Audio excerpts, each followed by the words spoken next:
student, how are you? Welcome in this video session part 3।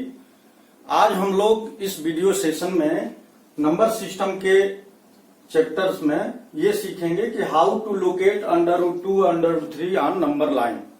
ये under root 2 और under root 3 ये कैसे numbers हैं? तो ये इर्रेशनल नंबर्स हैं।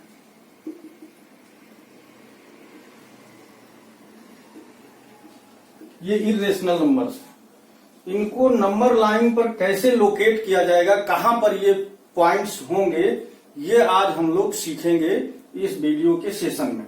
और 1.1 जो एक्सरसाइज है उसमें जो क्वेश्चंस हैं उसको भी हम लोग आज समझेंगे।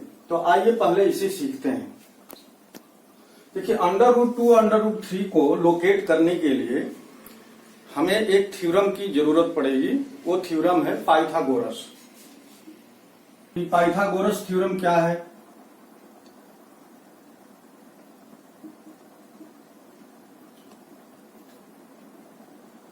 आपने प्रीवियस क्लास में पढ़ी होगी कि कोई भी अगर राइट एंगल ट्रायंगल है,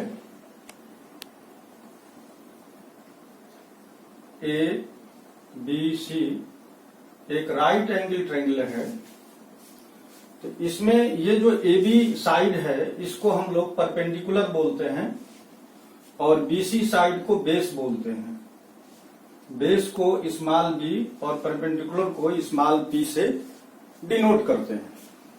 और ये जो एसी है इसको हाइपोटेनस बोलते हैं और इसको स्मॉल एच से डिनोट करते हैं। तो पाइथागोरस थ्योरम ये बताती है कि जो ये हाइपोटेनस है इसका स्क्वायर बेस के स्क्वायर प्लस परपेंडिकुलर के स्क्वायर के सम के इक्वल होता है, यानी H square equal to be square plus P square. ये पाइथागोरस ने एक थ्योरम दिया, वो केवल राइट एंगल ट्रायंगल में ही ये थ्योरम काम करती है, ये और किसी ट्रायंगल में काम नहीं करती। Pythagoras theorem only applicable in right angle triangle. अब इस थ्योरम का यूज कैसे हम लोग अंडर रूट 2 अंडर रूट 3 को लोकेट करने के लिए करेंगे? तो देखिए, कोई भी नंबर है, अगर हम आपसे ये कहें कि 6 सेंटीमीटर की एक लाइन खींचिए, एक लाइन ड्रा करिए, तो आप क्या करेंगे? एक स्केल लेंगे और स्केल में 6 सेंटीमीटर की एक लाइन आप मान लीजिए कि ये लाइन ए बी है, तो आप इसे ड्रा कर देंगे 6 सेंटीमीटर। लेकिन अगर मैं ये कहूं कि 6.5 सेंटीमीटर की लाइन ड्रा करिए, तो इसे भी आप कर देंगे, 6.5 सेंटीमीटर की भी लाइन ड्रा कर देंगे।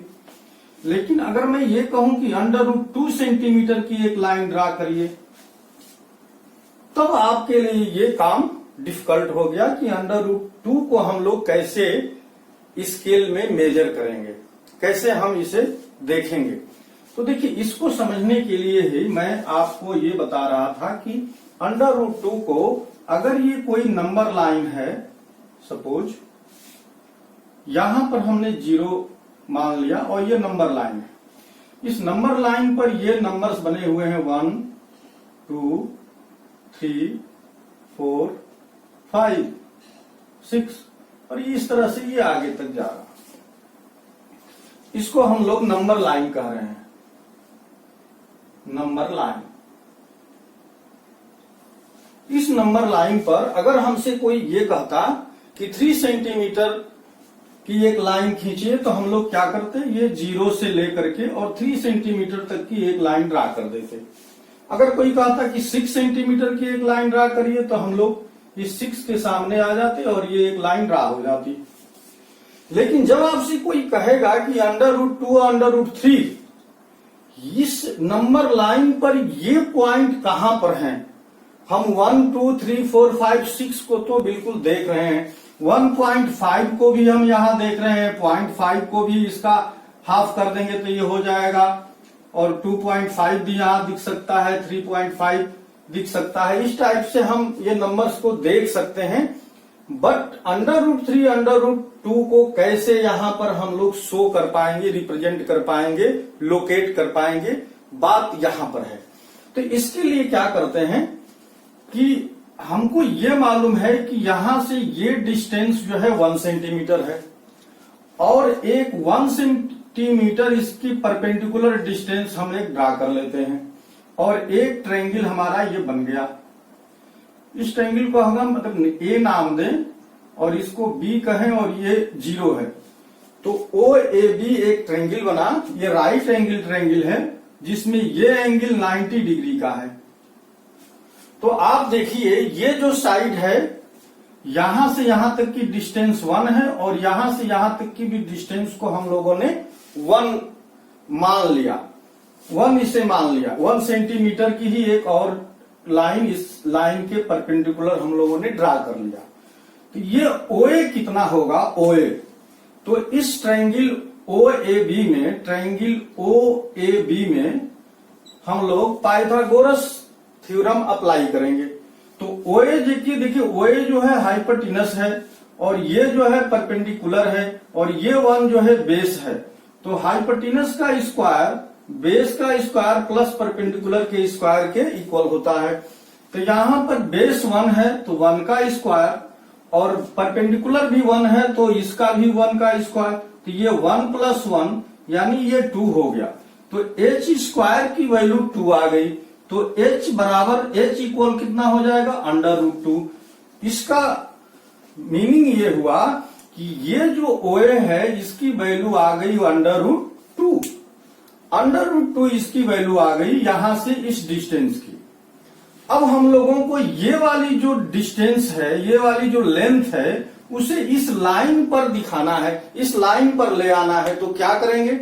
आपके पास जो कैंपास होता है जिसको प्रकार बोलते हैं वो यहां पर उसका पॉइंट वाला पोर्शन यहां पर 0 पर उसे रखेंगे और जो पेंसिल वाला पोर्शन है उसको ये डिस्टेंस लेंगे 0 से O तक, O से A तक, और इस डिस्टेंस को लेकर के एक आर्क ऐसे ड्रा कर देंगे।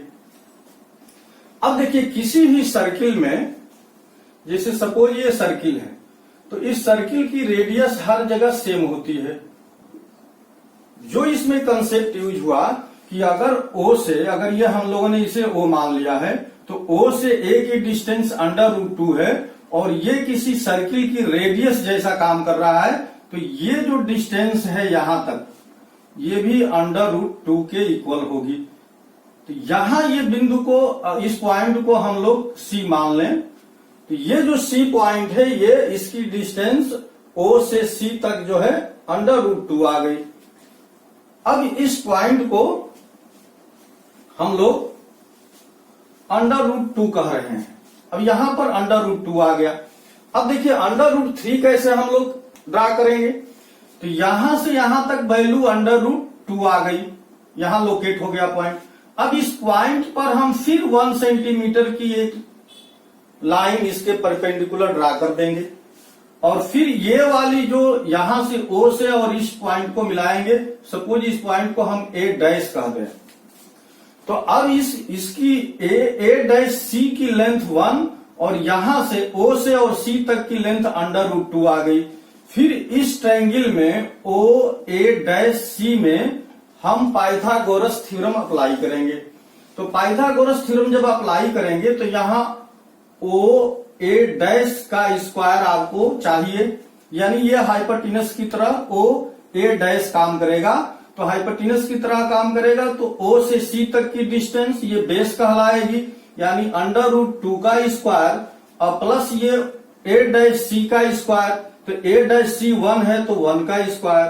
देखिए √2 का स्क्वायर होगा तो 2 हो जाएगा और ये 1, तो ये हो जाएगा 3। तो OA स्क्वायर बराबर 3 है तो OA' बराबर हो जाएगा √3। तो ये जो डिस्टेंस OA' आई ये √3 आई। फिर इसको भी हम लोग कैंपास में ये डिस्टेंस लेंगे और एक आर्क यहां पर ऐसे ड्रा कर देंगे। जब ये आर्क ड्रा हो जाएगा तो ये जो पॉइंट है, ये पॉइंट इसको हम लोग अगर D कहें तो यहां से ये पॉइंट की डिस्टेंस जो है √3 के इक्वल हो गई।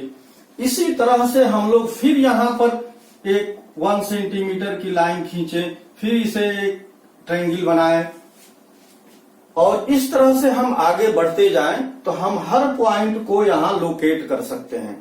यानी अगर हमको किसी भी पॉइंट को लोकेट करना है √3, √5, जिसे √5 लोकेट करना है तो हमको क्या चाहिए, ये 4 चाहिए।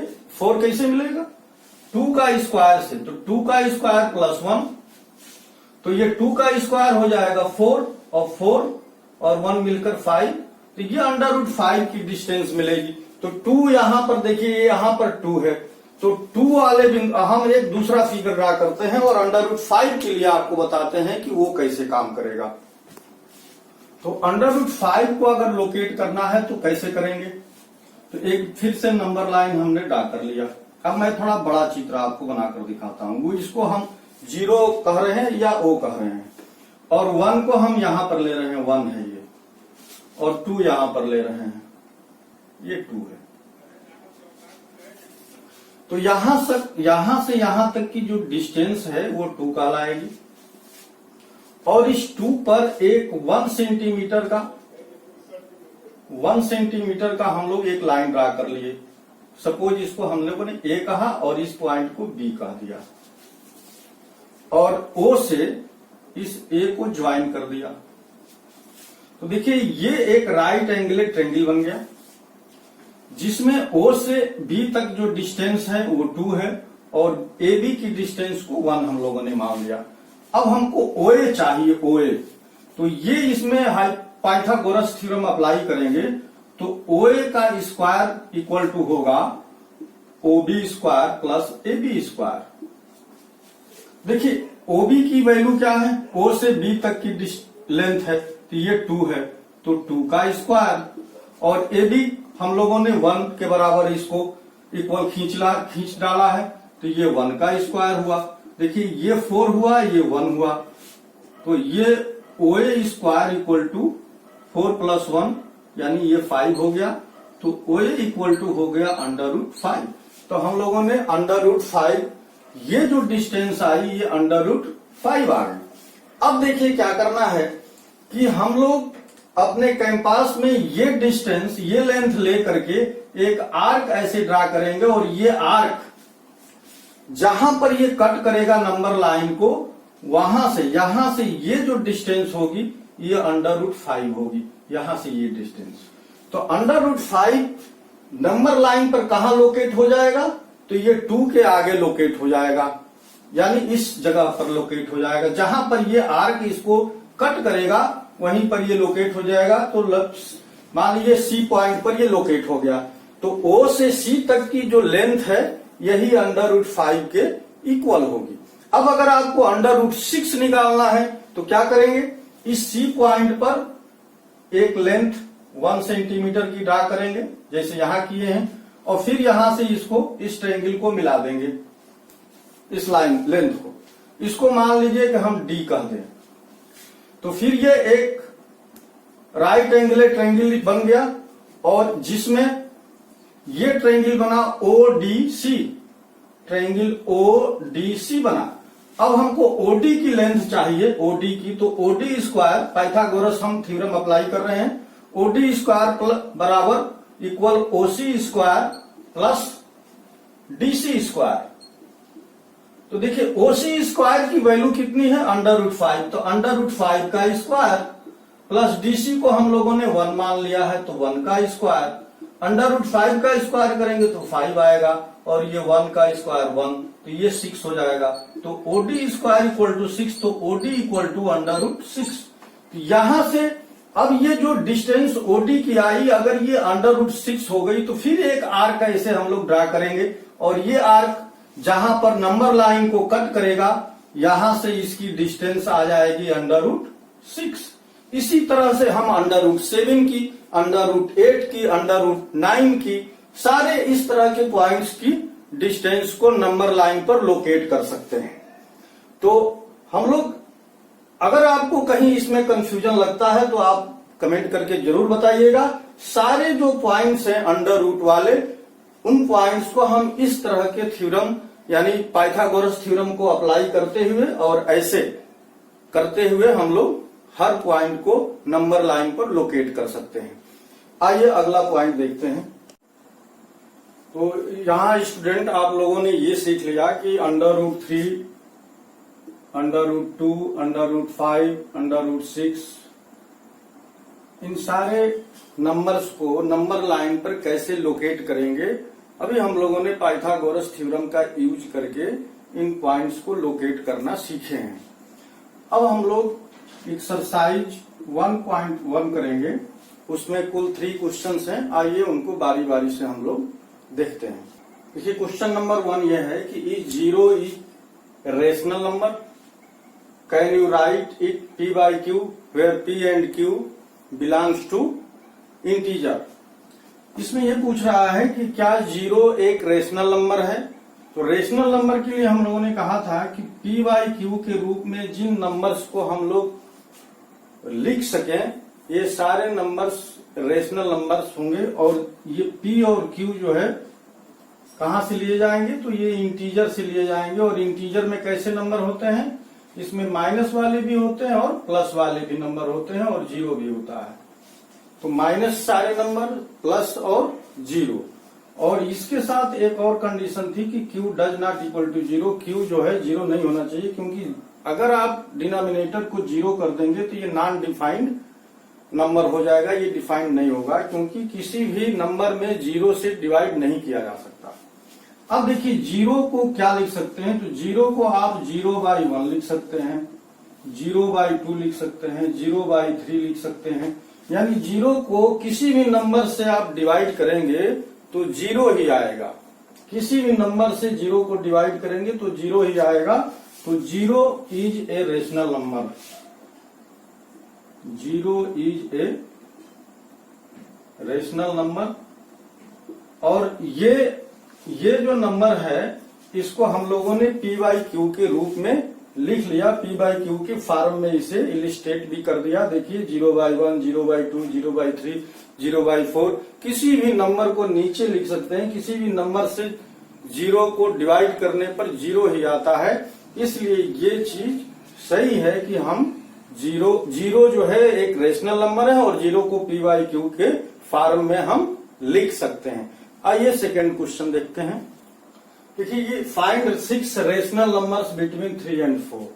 रेशनल नंबर्स जिसे ये एक नंबर लाइन हमने ड्रा कर दिया और ये 0 है। यहाँ पर 1, 2, 3, 4, 5, 6 इस तरह से हम लोगों ने नंबर को ये लिख लिया। यहाँ पर 3 और 4 के बीच में, 3 और 4 के बीच में कितने रेशनल नंबर हो सकते हैं, तो रेशनल नंबर तो इनफाइनाइट मिलेंगे।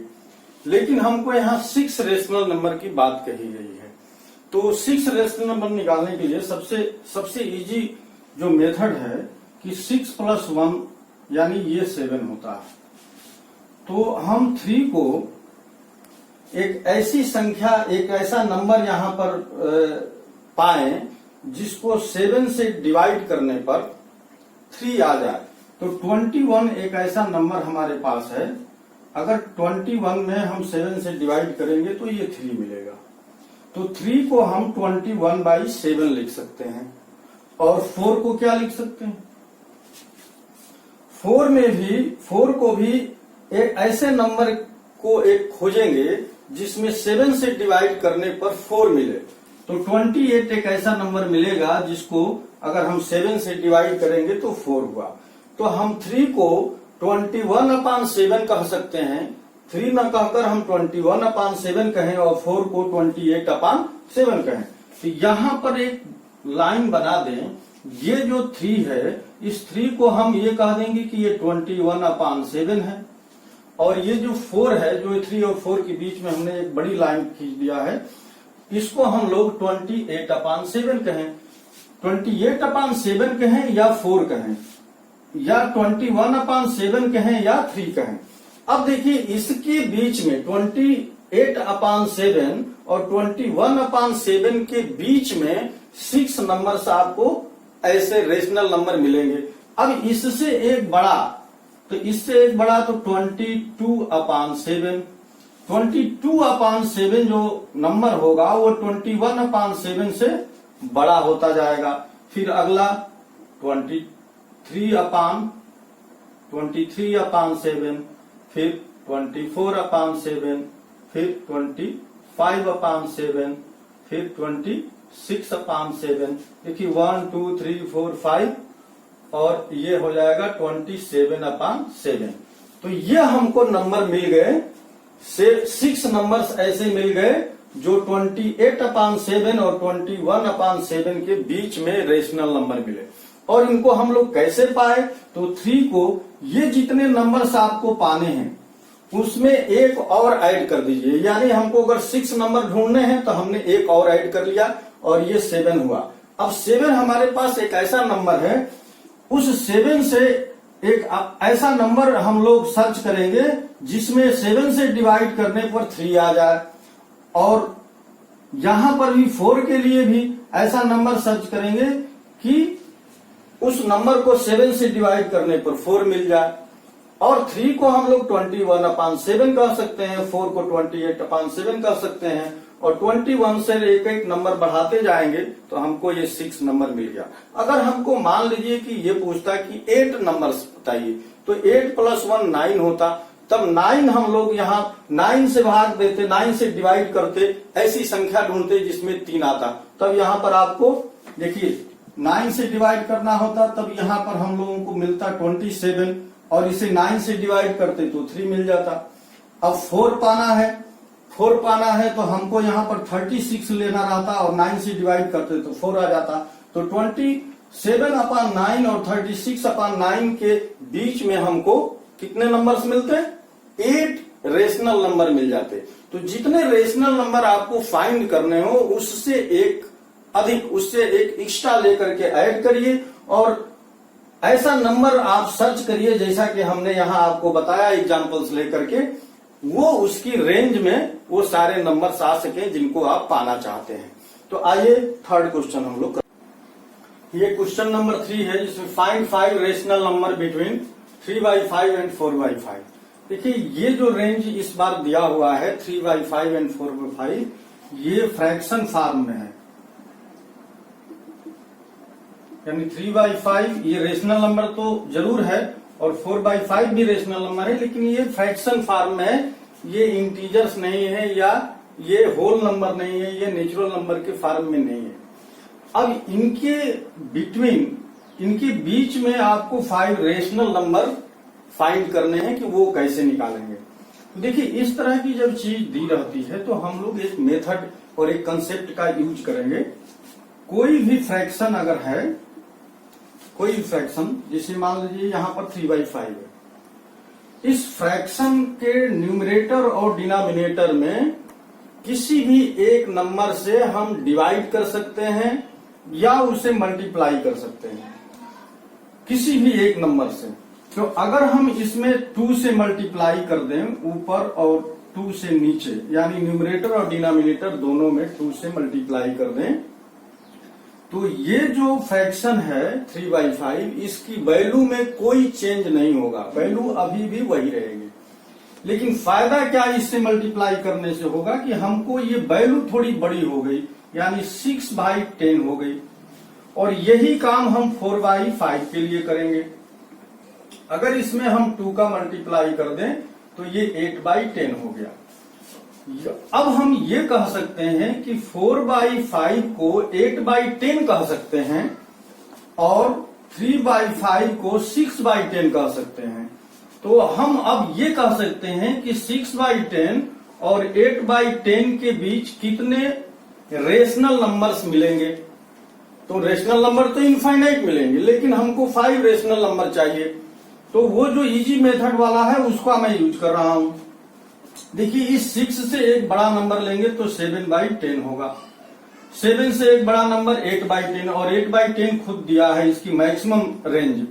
तो हमको इससे 8/10 से छोटा लेना है, तो हमको इन दोनों के बीच में एक नंबर ऐसे मिला जिसको हम लोग इस मेथड से, जिसको ये एक एक हम लोग बढ़ा कर लिखते हैं, ऐड करके लिखते हैं, उससे पा रहे हैं। अगर हम इसमें 8 का मल्टीप्लाई कर दें, 8 का मल्टीप्लाई कर दें न्यूमरेटर और डिनोमिनेटर में, तो 3/5 को, अब देखिए हमें 8 से मल्टीप्लाई कर रहे हैं, तो ये 24/40 हो गया।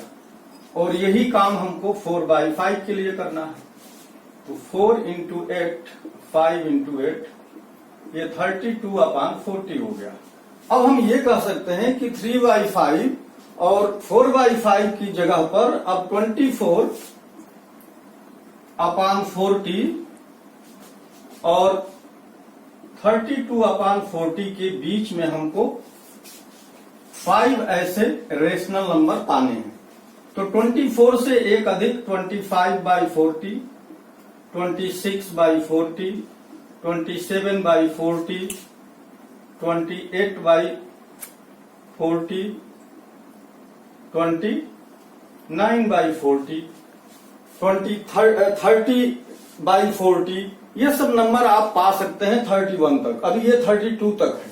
तो हमको ये 5 रेशनल नंबर 3/5 और 4/5 के बीच ऐसे मिल सकते हैं। अगर हम इसमें ये जो फ्रैक्शन दिया हुआ है इसमें अगर 10 का मल्टीप्लाई कर दें 10 से, तो देखिए 10 से अगर करते हैं तब भी हमको मिल जाएंगे। अगर 3/5 में हम 10 से मल्टीप्लाई करें तो 3 इंटू 10 और 5 इंटू 10, ये हो जाएगा 30/50। और यही काम हम लोग इसके लिए करें 4 इंटू 10 और 5 इंटू 10, तो ये हो जाएगा 40/50। तो हमको क्या करना है, अब देखिए 30/50 और 40/50 के बीच आपको नंबर फाइंड करने हैं। तो इससे एक अधिक नंबर लिखते जाइए, 31/50, 32/50, 33/50, 34/50, 35/50। तो ये आप नंबर 36/50, 38/50, 37/50 ये सब पा सकते हैं। आप कहां तक पा सकते हैं, 39 तक पा सकते हैं।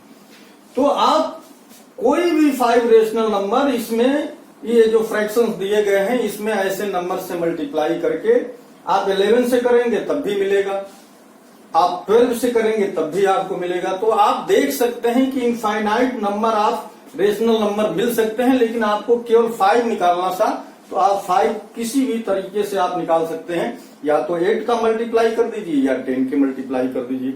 आइए नेक्स्ट क्वेश्चन देखते हैं। क्वेश्चन नंबर 4 में ये 3 स्टेटमेंट्स दिए गए हैं। इस स्टेटमेंट्स को आपको बताना है कि ट्रू है या फॉल्स है, और वो रीजन सहित भी बताना है कि क्यों ट्रू है और क्यों फॉल्स है। तो देखिए पहला स्टेटमेंट है कि every natural number is a whole number. Every natural number यानी प्रत्येक नेचुरल नंबर होल नंबर होता है। बिल्कुल सही बात है, ये ट्रू है। क्यों? देखिए जो होल नंबर होता है उसमें 0 केवल नेचुरल नंबर में ऐड कर देंगे तो ये होल नंबर बनता है। तो 1 2 3 4 5 अप टू इनफाइनाइट। तो यहां से लेकर के इनफाइनाइट तक, यानी 1 से लेकर इनफाइनाइट तक तो नेचुरल नंबर होता ही, और एक एक्स्ट्रा है 0। तो एवरी नेचुरल नंबर यानी इसमें का सभी नेचुरल नंबर होल नंबर हो सकते हैं। Every natural number can be A whole number. बिल्कुल सही बात है, ये स्टेटमेंट बिल्कुल ट्रू है। लेकिन सारे होल नंबर या प्रत्येक होल नंबर नेचुरल नंबर नहीं हो सकते। क्यों? क्योंकि होल नंबर 0 है और 0 नेचुरल नंबर है। तो ये every whole number is not a natural number. क्यों भाई? क्योंकि नेचुरल नंबर में 0 नहीं है और होल नंबर में 0 है। तो एवरी शब्द नहीं लग सकता। ये कह सकते हैं कि कुछ होल नंबर नेचुरल नंबर हो सकते हैं, लेकिन सारे नेचुरल नंबर होल नंबर हो सकते हैं। ये इसमें बात करनी थी। दूसरा statement, every integer is a whole number. Integer क्या था? इंटीजर को हम लोगों ने जेड से डिनोट किया था, और इसके अंडर में क्या था, माइनस इनफाइनाइट से -3, -2, -1, 0, 1, 2, 3 ये सारे नंबर्स थे, प्लस इनफाइनाइट। ये इंटीजर है। और होल नंबर क्या है? होल नंबर में आप देख रहे हैं कि 0, 1, 2, 3 अप टू इनफाइनाइट, इसमें माइनस नहीं है। तो होल नंबर में माइनस वाले नंबर नहीं है, और जबकि इंटीजर में माइनस वाले। तो सारे इंटीजर होल नंबर नहीं हो सकते। सारे इंटीजर होल नंबर नहीं हो सकते, क्योंकि वे इंटीजर्स जो निगेटिव हैं वो होल नंबर नहीं है।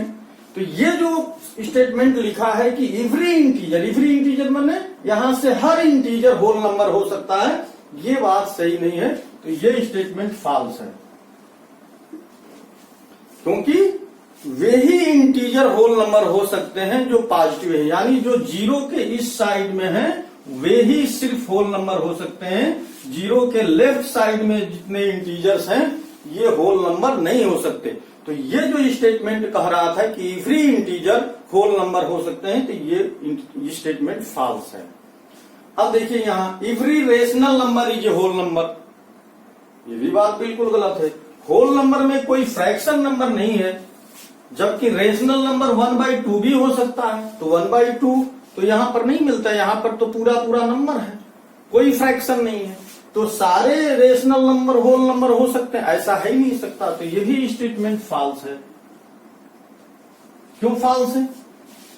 कि जो रेशनल नंबर है वो पूरा पूरा इंटीजर भी रेशनल नंबर के अंदर समाया हुआ रहता है, इंक्लूड रहता है। तो यहां पर माइनस वाले भी मिलेंगे और फ्रैक्शन वाले भी मिलेंगे।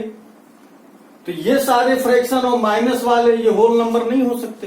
तो ये बात भी फॉल्स है कि every rational number is a whole number, ये स्टेटमेंट फॉल्स है। तो स्टूडेंट, ये आपको सेशन कैसा लगा अपना कमेंट करके जरूर बताइएगा।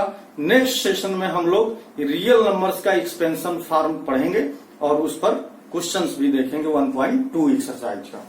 तो वीडियो देखने के लिए आपको बहुत बहुत थैंक्स।